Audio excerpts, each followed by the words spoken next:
네, 안녕하세요. 알찬 지식 유튜브 채널을 운영하고 있는 이유찬입니다. 오늘은 빈 체제에 대해서 한번 설명드려 보도록 하겠습니다. 빈 체제는 1814년경에 빈 회의를 통해 수립된 유럽의 국제 질서를 말하는데요. 나폴레옹 전쟁 이후에 유럽의 세력 균형을 안정시키기 위해 폰 메테르니 후장, 오스트리아의 재상이었죠. 이 인물의 주도 하에 고안된 국제 질서입니다.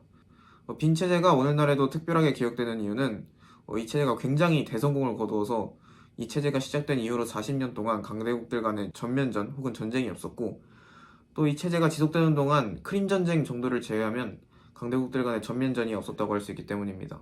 이 체제가 이렇게 성공을 거둘 수 있었던 이유는 첫째로 국가들 간의 세력 균형이 굉장히 절묘하게 맞아떨어졌고, 국가들끼리 공유하는 어떤 도덕적 가치가 있었기 때문입니다.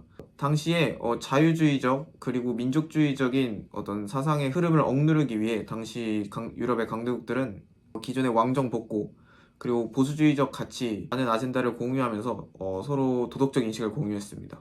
자, 그러면 먼저 이 체제의 세력균형적 특성부터 살펴보도록 하겠습니다. 이 체제에 참여했던 국가들은 크게 강대국들만 따져보면 영국, 프랑스, 오스트리아 제국, 그리고 프로이센, 러시아 이렇게 5개의 나라가 있는데요. 먼저 영국부터 살펴보도록 하겠습니다. 영국은 섬나라답게 이 체제를 마치 미국이 세계 2차 대전 이후 유라시아 대륙을 바라보았던 것처럼 세력 균형의 전체적인 틀 안에서 유럽 국가들이 각자 자신의 맡은 바 임무를 잘 수행했을 때 세력 균형이 안정적으로 유지될 수 있다고 생각했는데요. 하지만 유럽 내 국가들은 자신들을 세력 균형 내의 부속품으로 생각하기보다는 자신들의 특별한 목적 그리고 국익에 따라서 행동하는 쪽을 더 편하게 생각했죠. 만약에 프로이센과 오스트리아는 자국들 간의 어떤 역사적 경험 혹은 관계가 고려되지 않는 세력균형 체제라면 그것을 인정할 어떤 의지도 없었습니다. 이러한 인식의 차이가 추후에 빈 체제가 무너지는데 결정적인 역할을 하게 됩니다. 오스트리아와 프로이센은 경쟁 관계였는데요. 오스트리아와 프로이센 모두 독일 지역에, 당시에 독일은 통일된 지역이 아니라 굉장히 여러 개의 나라로 나눠진 지방 한 지역이었습니다. 그리고 오스트리아가 이 독일 지역에서 제일 주도권을 잡고 있는 국가였는데요. 하지만 프로이센이 원래 이류 공국에서 굉장히 급성장을 하면서 왕국으로 발돋움하게 됩니다. 그러면서 당시 프로이센은 독일에서의 오스트리아의 위상에 도전을 하고 있었습니다. 그래서 독일에서 이 두 나라와 다른 나라들과의 관계가 유럽의 안정에서 핵심적인 요소였습니다. 전 영상에서 말씀드렸듯이 리슐리의 추기경, 프랑스의 재성이었던 리슐리의 추기경이 독일을 굉장히 산산조각 낸 상태로 약화시켰기 때문에 프랑스가 리슐리의 추기경 시대부터 나폴레옹 시대에 이르기까지 유럽에서 패권적 지위를 구축할 수 있었는데요. 그래서 유럽의 안정을 위해서는 이 독일 지역이 프랑스가 넘보지 못할 만큼 튼튼한 상태로 유지되어 있어야 했습니다. 빈 회의에 참가했던 정치가들은 독일 연방이라는 것을 생각해냈습니다. 그래서 프랑스가 공격을 쉽사리 하지 못하도록 독일 연방은 집단 안보 체제를 구축했지만 또 이 독일 연방이 한데 힘을 모아서 다른 나라들을 공격할 정도로 이 연합이 공고하지는 못했습니다. 이러한 요소 덕에 빈 체제가 굉장히 안정적일 수 있었죠. 그리고 프랑스에 대해서 말씀드리면 프랑스가 이슐리에 추기경 이후 150년 동안 유럽에서 패권적 지위를 구축하면서 다른 나라들을 굉장히 전쟁을 많이 일으켰던 국가였지만 그럼에도 불구하고 빈 회의의 정치가들은 프랑스가 유럽의 세력균형, 특히 러시아의 위협을 상쇄하는 데 있어서 굉장히 중요한 국가라고 인식했기 때문에 프랑스를 빈 체제의 일원으로 받아들였습니다.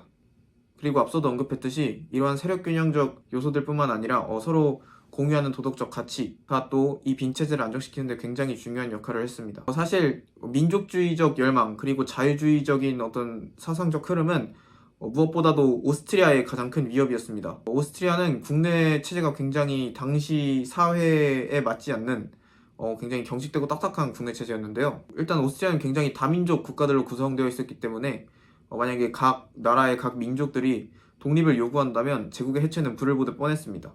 그래서 메테르니 수상은 오스트리아 수상이었던 메테르니는 이러한 난항을 도덕적 제약을 통해서 극복해 나갔습니다. 특히 오스트리아에게 가장 지정학적으로 큰 위협이 되었던, 인접한 국가들이 보통 지정학적으로 가장 큰 위협이 되거든요.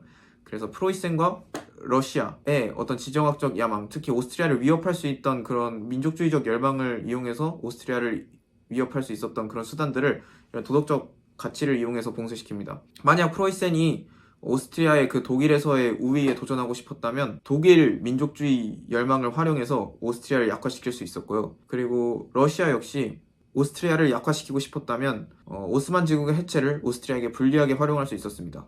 그리고 프로이센과 러시아는 빈 체제가 끝난 후 실제로 그렇게 했습니다. 하지만 빈 체제가 지속되는 동안은 그러지 않았죠. 왜냐면은 당시 프로이센과 러시아는 이러한 현실적인 이익보다 이런 국내 체제가 전복되는 이념적 위협을 훨씬 더 중요하게 여겼기 때문입니다. 그리고 이는 메테르니의 탁월한 외교술 덕분이기도 했죠.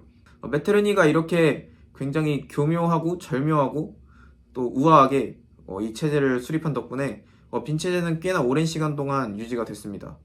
하지만 빈 체제의 위험 요소는 결국 이것이었습니다.